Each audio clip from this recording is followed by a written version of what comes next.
Good morning, everyone. I am Marnie Kerfman from the St. Cloud Career Force location, and I want to thank you for attending today and participating in the chat.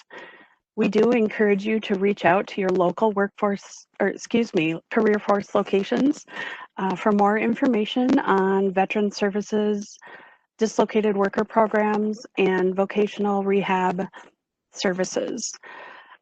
During COVID-19, Career Force locations are not currently open to the public for in-person assistance, but are still available to help you by phone, via email, video chat, and just online. Go to careerforcemn.com to find the location nearest you and links to all the virtual workshop recordings from the past 2 months and for the ones in the future. So again, we are going to discuss resumes, applications briefly, resumes, and cover letters briefly as well today. We do want to note that while we will have a list of attendees for today, for the purposes of updating your completion dates on your unemployment insurance work search plan, you will still need to log into your unemployment account, click Reemployment Services, and record today's date and your completion date to show that you've completed the Creative Job Workshop. You are still welcome, of course, to attend all sessions. All right, and with that little note, we'll get going today. Again, we are focusing on the tools of the job hunting trade, mostly resumes. And given this breakdown, we will make sure to stay on task today. Our bottom line is your resume getting you interviews. Let us know in the chat box. Is it getting you interviews? How about, are you targeting your resume to the job posting before you click submit? If not, this session will help you understand why targeting your resume is so important and how to do so. We will discuss resume formatting, applicant tracking software, accomplishment statements, and touch briefly on applications and cover letters too. So let's dive right in. Applications and resumes. Why do we need both? Let's talk briefly about these applications and the difference. In the chat box, let us know. What are your theories? Why do they ask for both an application and a resume? Is it just to torture us? Go ahead and type your theories in the chat box. The biggest difference that I draw is that one is a form created by the employer, necessary for their files, for some technical and legal reasons that they need certain pieces of information, and they want to compare everybody equally based on that one same form. And then the other, the resume, is a marketing document created by you. You are the author, you are the editor, you're the executive director of that document. You decide how it looks, how it's arranged, and you have the final say. You can get a lot of advice and best practices like we'll give you today, but bottom line, is it getting you interviews? If not, you take charge, you change it, you decide. Okay, so applications, just a brief overview because I know that we've touched on this in last week's job club and we'll likely touch on it again, but always, always read those instructions thoroughly. As much as you can, I know that sometimes we are clicking through a series of screens, but as much as you can, read through all the instructions and as much of the application as possible first to see what all it entails. Give yourself plenty of time. You know, if there are transcript requirements, sample writing, video, any sort of requirements like that, you want to begin planning. Okay, what's my plan of attack to get all this done? And an average application is going to maybe take you around an hour at least to complete. Plus, then you'll need a few hours to target your resume to the job posting and another half an hour maybe to draft a cover letter. I hate being the bearer of bad news and having to tell you that all of this is so time consuming, but honestly, the folks that we see spending the time really do get results. An average application is going to take less time once you've compiled all your information. Maybe you keep it in a Google Doc or a Word document and you copy paste a lot of things. Absolutely do that. Use that personal data record information form that we gave you if that's helpful, or just create a little form yourself or save one of the applications if you can, and use your information from that. Don't count on your whirling job search brain to remember spellings of supervisor names and phone numbers. That's asking way too much, and that's being way too hard on yourself. So keep good records. Make sure to fill things out completely. Fill out everything. Use not applicable if necessary, but do not leave anything blank. Read the small print. Include your signature confirming accuracy and the truth of the information you've provided. And keep good records. I can't say this enough. Each employer is likely to require you to create at least a password when creating a profile or an account or an application on their website. Write it down, enter it in a spreadsheet. However you do it, just keep good records. This is one of the most common and agonizing struggles we see in our career labs.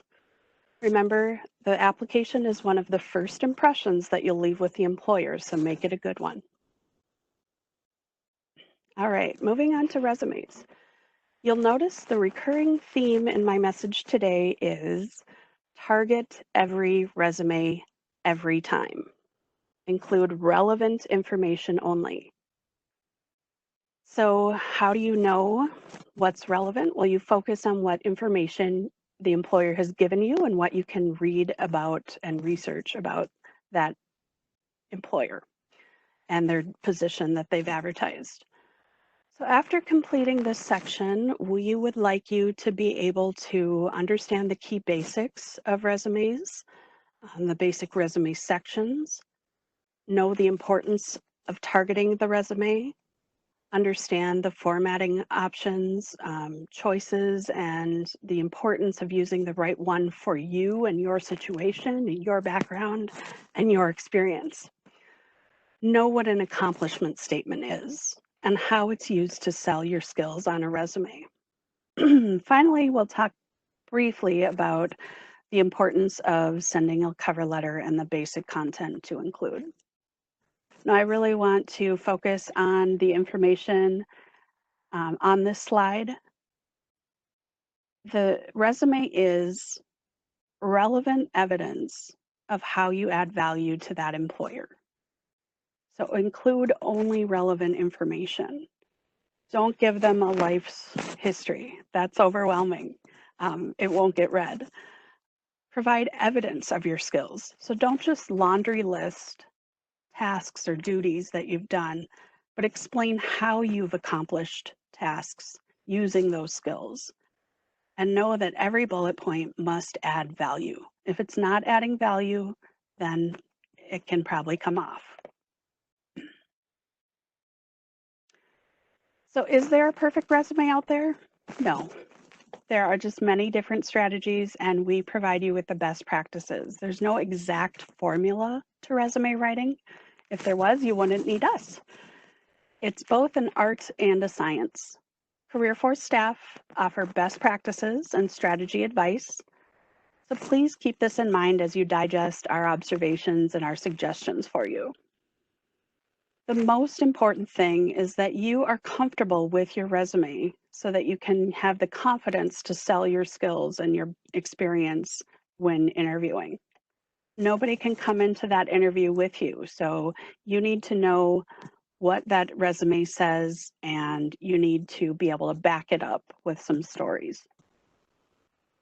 So the more that you read and research, you're bound to find conflicting advice on resumes. When this happens, first ask yourself about the context of the advice. Is it directed to a specific job seeker or a specific industry or a job seeker with a certain background, a certain targeted population of job seekers?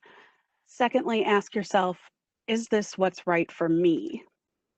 So the only test for your resume is to send it out and see whether or not it's generating interviews. The bottom line, you have to be comfortable with it so you are confident.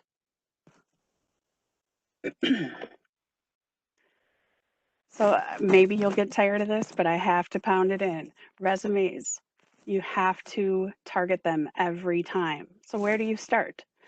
You want to take your cues from the employer's job posting. Let's look at a couple of examples first. So here's an original job posting from Bell Bank. Very short and sweet. Almost reminds me of something that maybe would be in the classifieds. And it was one where you go online and you go to their career page. And again, that was all that was there. So that's what you have to go on. What you can do as far as researching the employer, reaching out to your network and finding out more. But let's take this job posting and try to strategically go after studying and analyzing it. How do you figure out what's relevant to the employer? Their job posting. This is a very short posting, so in order to target your resume to the job posting, you must study the posting to plan your attack. You'll need to analyze that posting to form your strategy.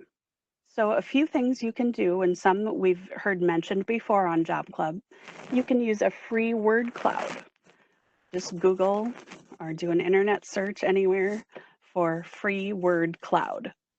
You copy the job posting text, you paste it into that free word cloud, and it generates something very artsy for you that maybe helps you if you're a very visual person to focus on what do I need to tell them about as far as my skills matching their requirements. So you can use the website JobScan Co. for free 5 times per month per email address. Again, that's jobscan.c as in cat, O for free 5 times per month. Again, you take the text from your job posting, you paste it in there, you take the text from your targeted resume, you paste that in there, and it runs an analysis for you. I'll show you the manual method that I typically use. So my first step in studying and analyzing the job posting is to identify the action words. In order to target your resume to the job posting, you must study. So print it out if that's kind of your thing, paste it over into a Google Doc or a Word doc, and start identifying some action words. You'll notice that it used to be in a paragraph, and now I've put it into a checklist for myself to make it easy as I finish targeting my jobs, my resume, so that I can check them off. My second step is to identify keywords and phrases. Now, as you look through these, you might do this differently. This is just my one example from helping a customer who was job seeking. And you'll note here that, again, I've taken that paragraph.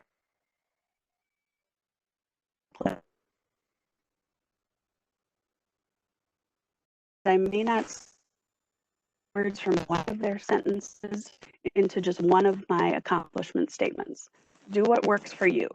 This is just one of the methods that I can share with you. Finally, my third step of study and analyze is to look for patterns. For today's purposes, most of the job postings are long enough to reveal telling patterns On the next slide, I've included information from another job posting. So this is a bit longer, a bit differently organized, as you can see, but I've done the same thing. I've completed steps 1 and 2. I've identified those action words, and then I've identified keywords and phrases. That third step, identify the patterns. From that one-page posting, I've identified that they talked about program or programs 9 times. They've said public or publicity 7 times. They've used the word plan, plans, or planning 5 times. This is just my own little scientific method of how to manually target my job posting. So in this case, words are counted and priorities emerge for me. And my recommendation to the job seeker was to ensure that those 3 highest important words showed up prominently on the top third or half of the resume. So we've talked a little bit about how you might actually go after and study and analyze and target a job posting. But let's talk a little bit more about what resumes are. As I said before, it's your document that you use to market with. It's your marketing document. One, it's a review of your qualifications. It's got to be focused on a job posting or a specific occupation or industry to which you're applying. So if you are going on any job search website and posting a resume, make sure that you are targeting a specific industry or occupation at least. These job boards are sometimes a good source for employers who just want to look at a pool of applicants. But oftentimes, such as in minnesotaworks.net, the initial list that the employer sees is a list of intention statements or objectives, summary statements, profile statements, whatever you want to call them. Basically, the job seeker telling the employer what their intention is. And if you rattle off something like a place where I can grow or where I can advance or a really stable company, that's all about you, right? But really what it needs to be is a review of your qualifications for that position. So in, um, in together with that, um, you're including essential information only. Include only the items that help market you to that employer for that position. How do you know what that is? You use that job posting as your guide. If you don't have a good job posting, like that one for Bell Bank that was so very tiny, maybe you go to onetonline.org. It's one of my favorite job search tools online, especially for resumes. When somebody comes in on a Friday afternoon and they're like, I have to have a resume or my boss won't promote me. I need it by Monday. Of course, it's Friday afternoon. Let's throw together a resume real quick for this stranger. But onetonline.org is one of the most helpful places for that. It's an online encyclopedia of occupation profiles. And so if you don't know what's essential to that occupation because they haven't given you much to go on in a very short or maybe poorly written sometimes, unfortunately, job posting, you can use onetonline.org. Your resume does need to be about skills. It's about your accomplishments using those skills that make you good at your job, that make you good at completing tasks.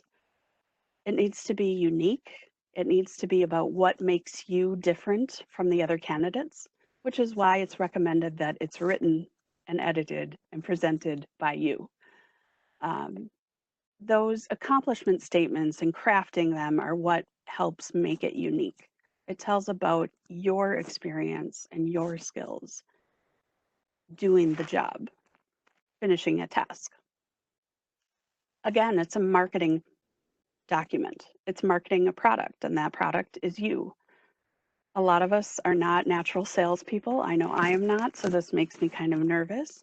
But we know that it needs to draw attention to your best skills and qualifications that are matched to the job posting.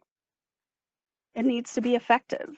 Again, this is the bottom line. If that resume is not getting you interviews, then you got to try something different. You'll need to have a nice appearance, targeted to the employer, and it needs to be quick and easy to read. Specific, it needs to be targeted to each and every job posting that you apply to. Your resume needs to show that employer that you are the best fit for their job. Now, just like the applications, the resumes will get easier over time once you have created kind of a good arsenal of accomplishment statements and you're very focused on the type of job or jobs that you'd like to get. You can really rearrange those, reword them, and you're not starting from scratch each time. So that's the good news. You do want to keep it brief. Like I said, this is not a complete history. This is not an essay. It's only a preview. It's like a movie trailer, just enough to get the employer interested and wanting to know more. It should be a quick and easy read. There will be clear sections for the eyeballs to jump from. Accomplishment statements will not be written in full sentences because it's not an essay, it's a marketing document. Think about the things that you actually read coming into your mailbox. For me, if you've got a coupon in there, I might read at least what that coupon's for. So know your audience and target that resume to that audience. Remember, it is a fluid document and its purpose is to get you an interview. So if it's not working, you got to be ready to change it. In the chat box now, take a guess at this question. How many minutes or seconds on average does an employer spend reviewing your resume the first time?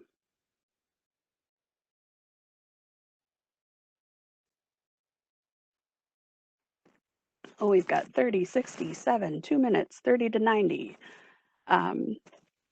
What we found from surveys of recruiters and employers is that it's roughly 10 to 17 seconds. They are glancing at it. And that's the first time that a human eye is looking at them, right? Let me explain what you're looking at here on this slide. So this image comes from theladders.com showing the heat from a recruiter's eyeballs as they move over two resumes. On the left are dense chunks of text, very wide margins. On the right, there are clear and separate sections and spaced out text. Notice how the recruiter on the left there did not even finish reading the one. You even see them kind of sitting for a minute over in the right margin. Who knows, maybe drifting off, maybe making their grocery list or something. They lost interest and stopped reading, obviously. Over on the right, you'll notice that they spent a lot of time down here. I don't know if you can tell, but I can tell you that this is the education section. Oftentimes, recruiters have very strict instructions about what certificates, degrees, credentials that an applicant must have to be a candidate.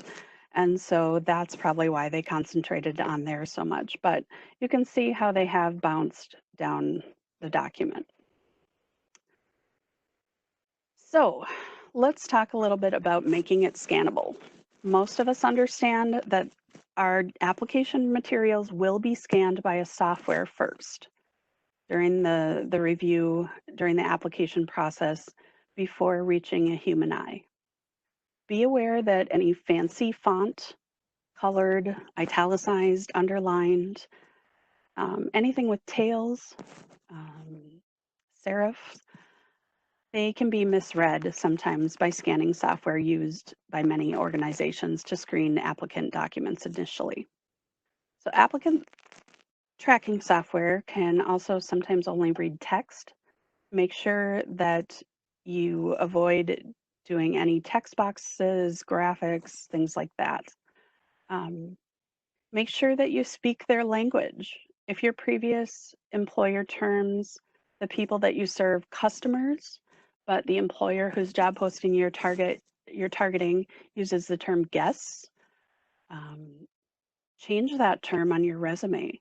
If they list a strong candidate will be detail oriented as a qualification, change your wording if it says high attention to detail oriented so that you're speaking their language so that you can match those keywords that they've listed in their job posting.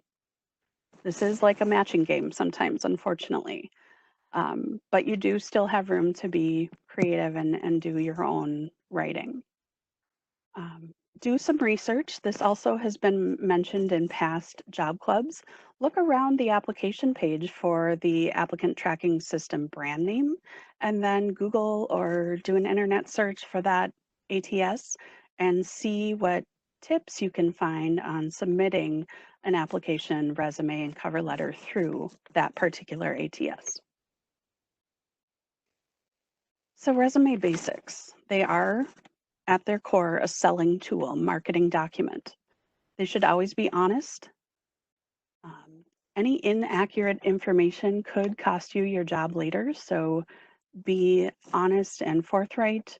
Um, do not embellish.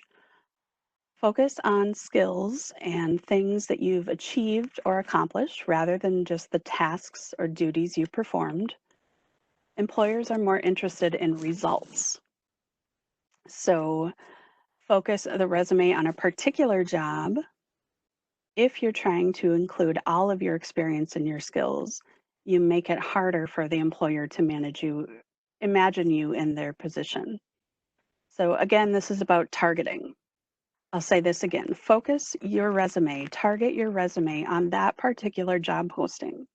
If you include all of your skills and your experience, you might overwhelm them and they're not able to imagine you in their position.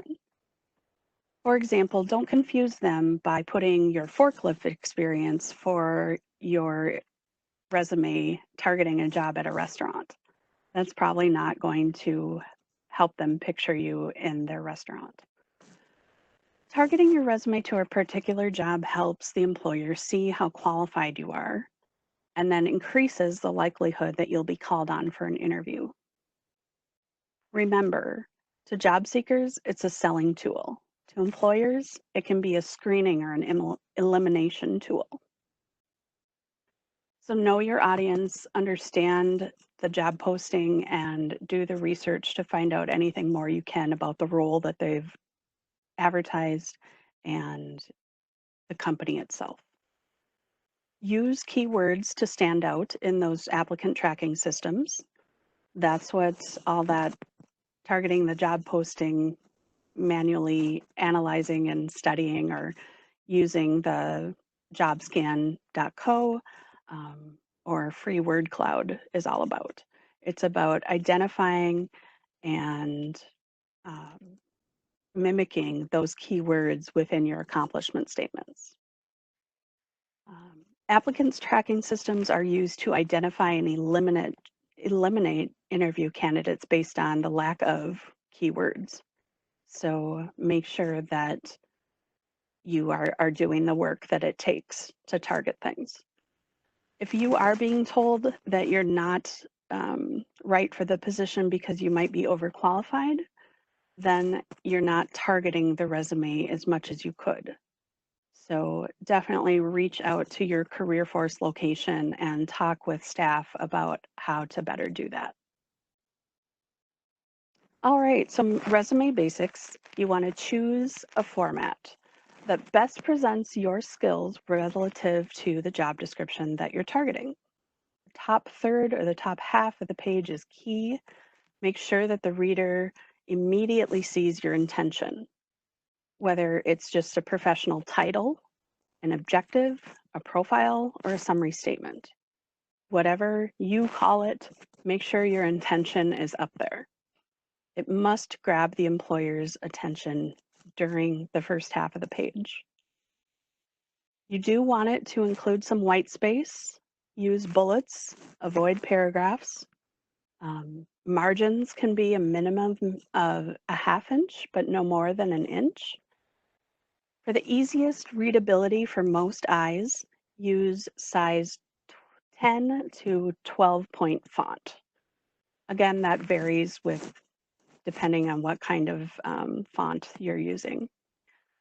But no need to waste space at the bottom of resumes with that line, references available upon request.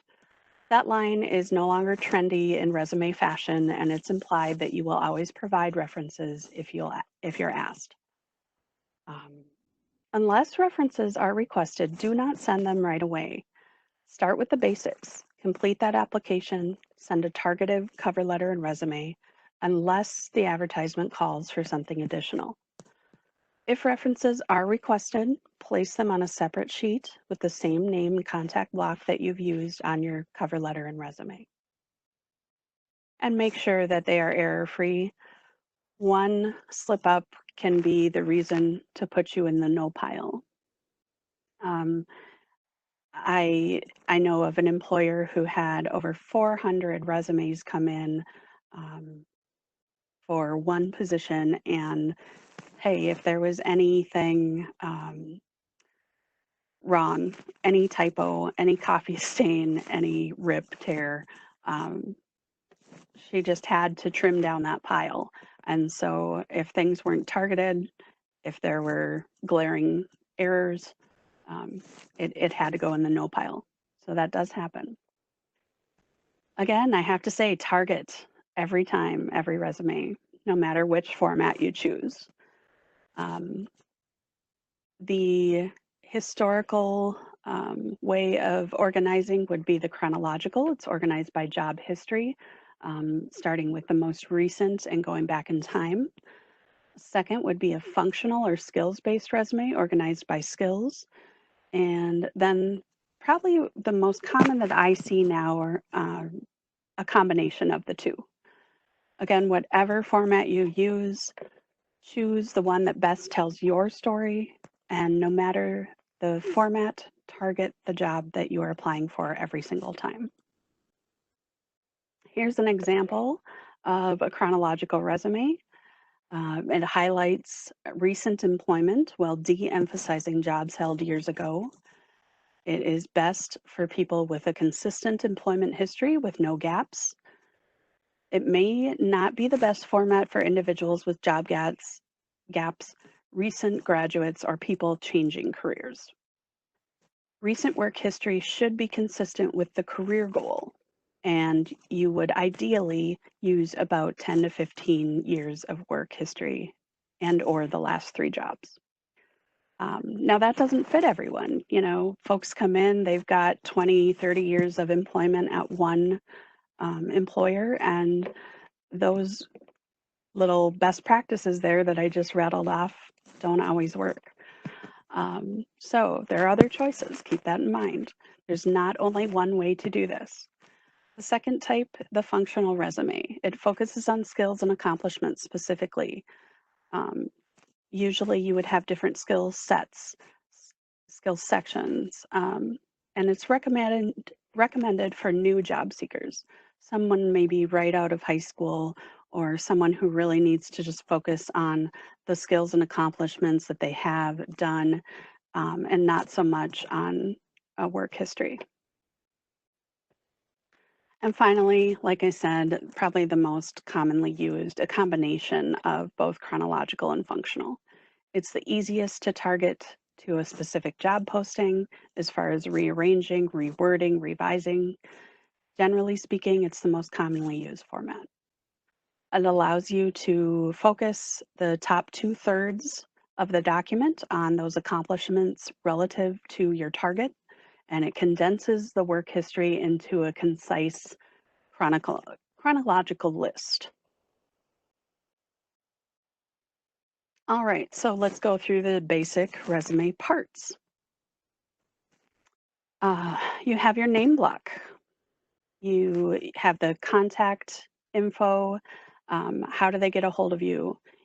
You want to use your full name, no nicknames, but if you go by a shortened version, feel free to do as we've shown. Um, Maybe use that in quotes there to show them what you go by. Many do agree online that the advice to removing the street address is a good idea. Not only can it be a security concern for folks, but it allows you sometimes to be geographically profiled. So no doubt it will be required in the job application. But is it really necessary on the resume? That's just your beginning marketing document. As a best practice, we do encourage job seekers to pick one phone number in order to make it simpler on the prospective employer. Make certain that the number you use is the one you'll answer most of the time. For most people, this is a cell phone number.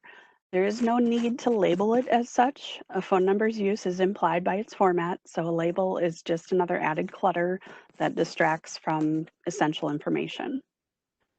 Be aware of your outgoing message on your voicemail. Keep it professional, no ringback tones, music, Bible verses, etc. Keep your email address professional. Avoid numbers that appear to be the year of your birth. If you are active and your profile is complete on LinkedIn and up to date, include your LinkedIn or WorkHands profile link in this name block. All right, so again, your intention may be titled profile, summary statement, whatever it's called. It's an indication of the target of your resume. It should be very specific to the job that you're applying for. Avoid wordy statements that start with generic introductions such as seeking a challenging position with a growing company. Who does that serve again? That serves you, not the employer. And theirs is the attention that you're trying to grab. Avoid me-oriented words and phrases in general. Instead, offer value the employer will gain by hiring you. So for example, you might say, seeking part-time position in the floral industry, offering expertise in merchandise trimming and preparation at high standards, and a record of always operating with the best interests of the employer in mind. This focuses on the employer versus looking for a rewarding part-time job in the floral industry at a company with room for growth and advancement. Rewarding, advancement, room for growth, that sings me, me, me. So make sure you're focusing on what they need, the employer's requirements, their pain spots, some will call it. List your most recent employment first and work backwards in time, whether this is a short condensed list or it's a chronological format. Could include your volunteer experience, just indicate that properly. So it can be both unpaid and paid put together, or you can have separate sections for that. Again, you are the executive director of this document. You decide what it looks like. We are just kind of going over different parts of a resume here, different sections that are typical. So you want to list your most recent education first, and again, work backwards in time. If you have had any college, you do not need to list your high school education. Again, if you've had some college, you want to make sure that you quantify those credentials. Maybe you completed so many semester hours, so many credits. Maybe you got a certificate or a diploma, but you need to be specific there.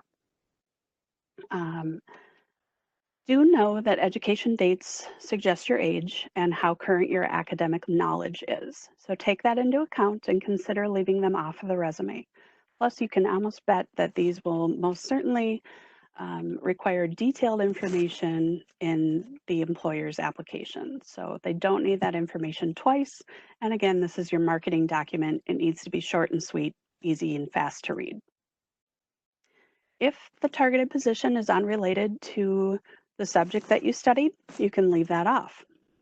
So if you have a bachelor's of public administration, but you are going for something that's not public administration related, just write that you have a bachelor's degree.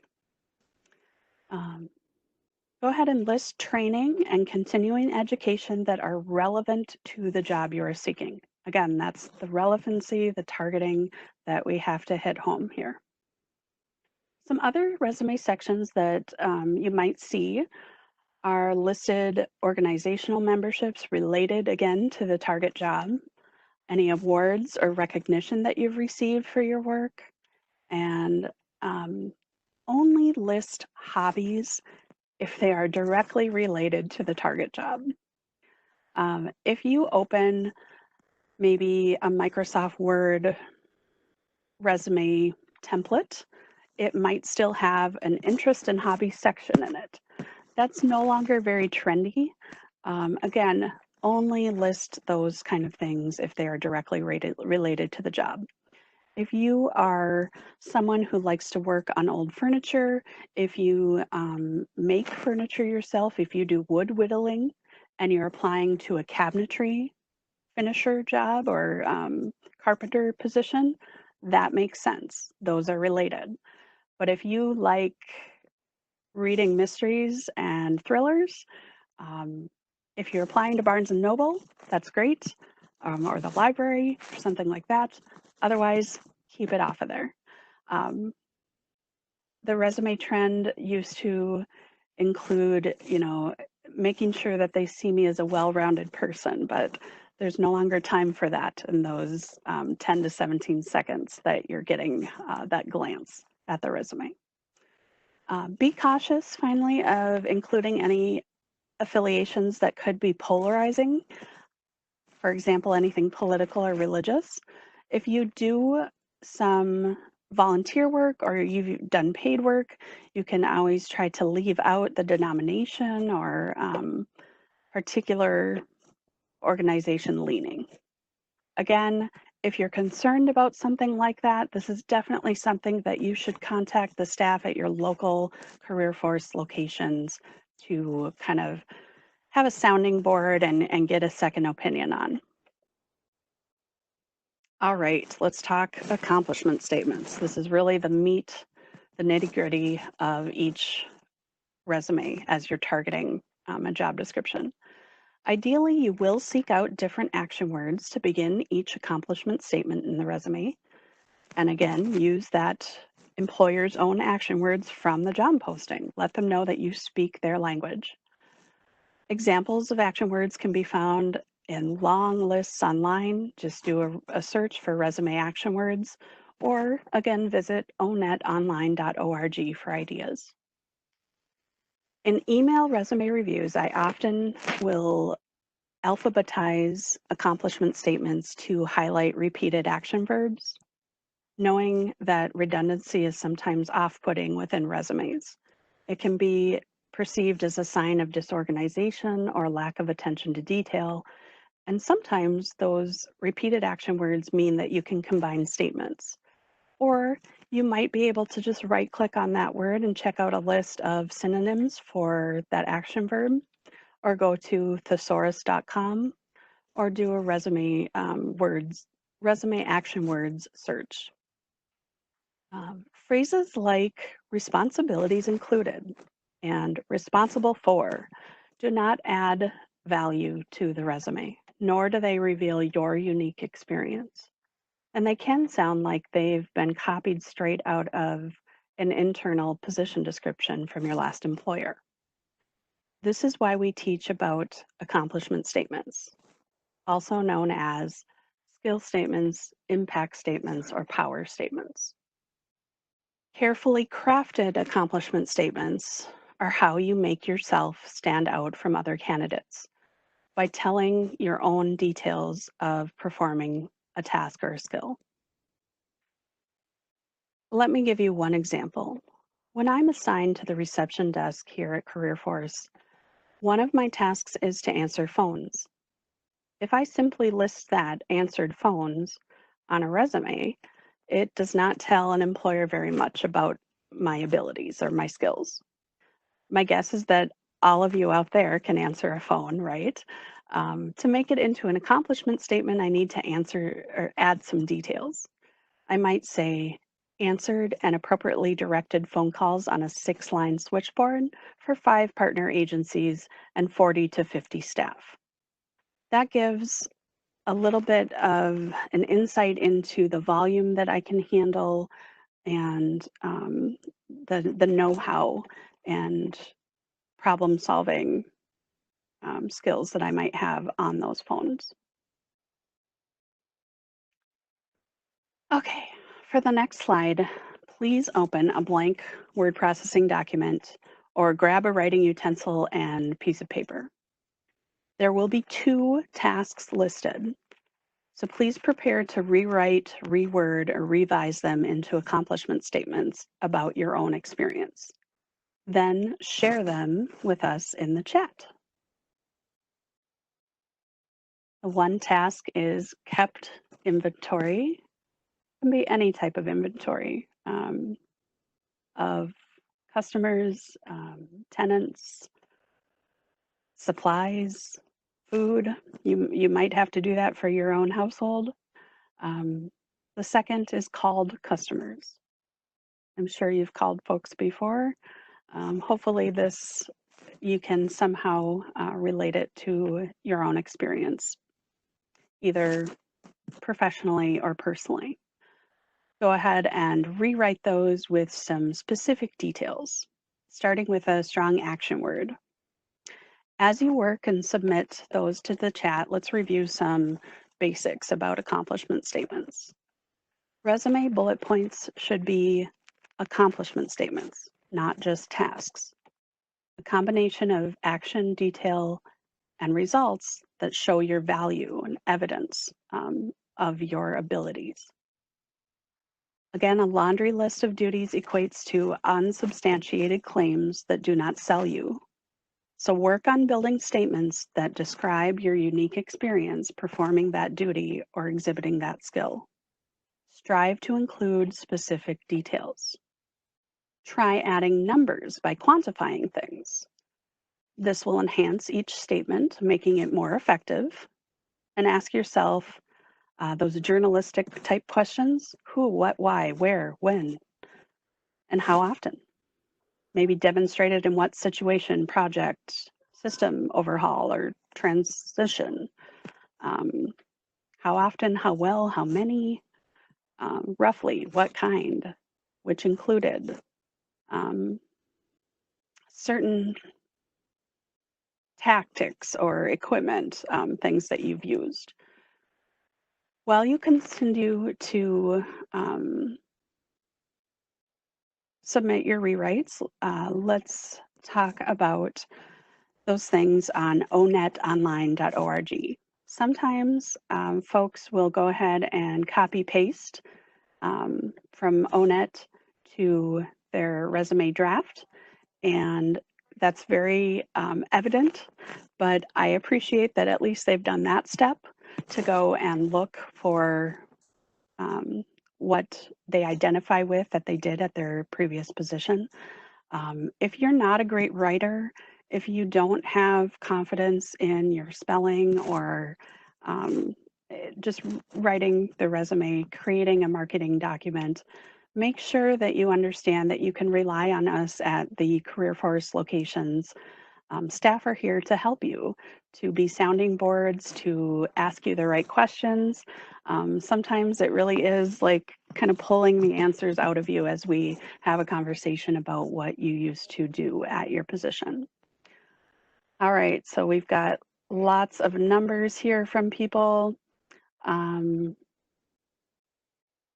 Some good ideas.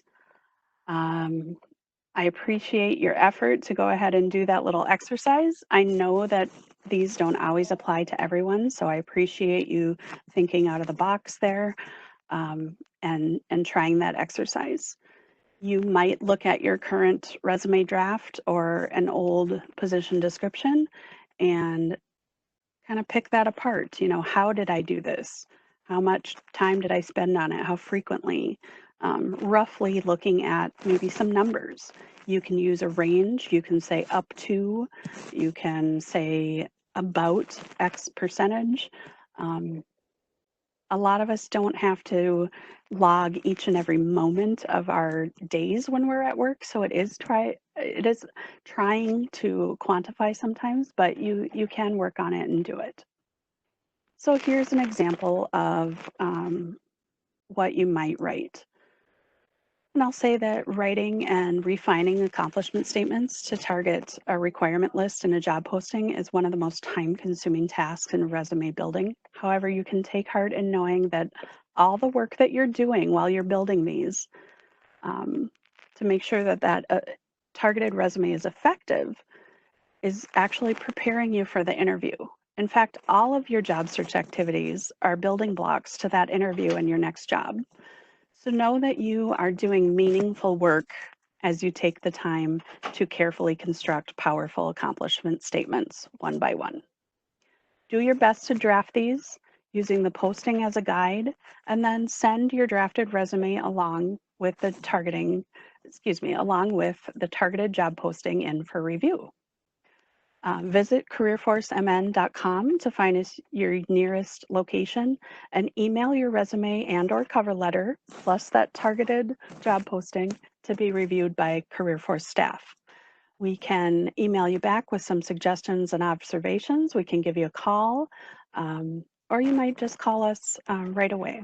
It only takes one error of spelling or grammar to take your resume out of consideration pile. So if you are using a simple text program without spell check, always paste your final product into Microsoft Word or another word processing software like Google Docs and run the grammar and spelling check, or email it in for a review to have a second pair of eyes look at it. Sometimes this is not an option. Say you're on this crazy deadline, there's always that job that a neighbor, a friend says, oh, you've got to apply to this. And it's a great position, a great fit for you. So you do the work as fast and hard as you can, and you don't have time for someone else to proofread it. Go ahead and try the trick of reading it backwards. So instead of reading left to right, top to bottom, start at the bottom, read from right to left, and that helps kind of change your brain into looking for any errors. So that's only if you don't have time to run it by a second pair of eyes. Again, the bottom line, if that resume is not winning you interviews, have it reviewed, be ready to change something. All right, let's talk about cover letters for a few minutes. Do not skip this step.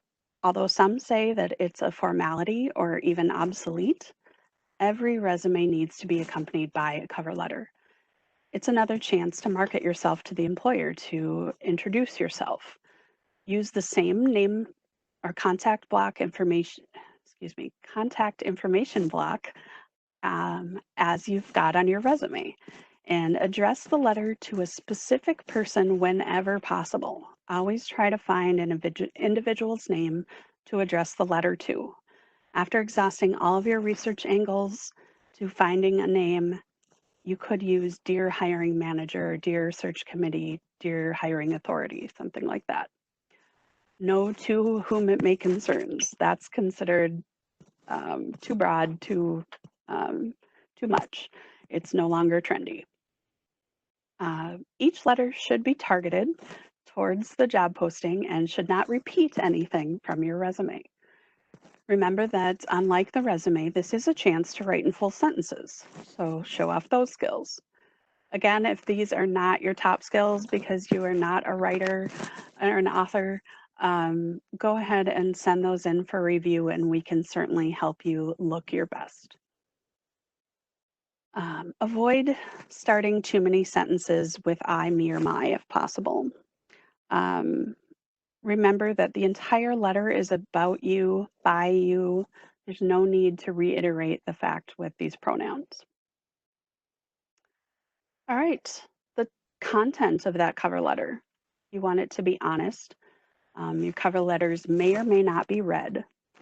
So unless you're familiar with the person reviewing the application submissions and know their personal preferences and habits, you just have no idea. So just in case, do not repeat yourself from the resume, and make sure that the cover letter is short, concise, to the point, easily skimmed, just like the resume.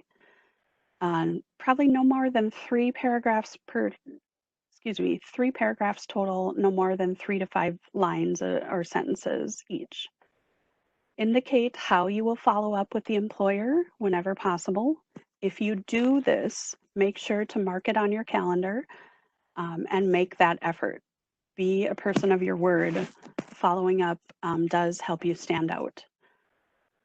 So put that in your calendar or make sure somehow that you are reminded to do that.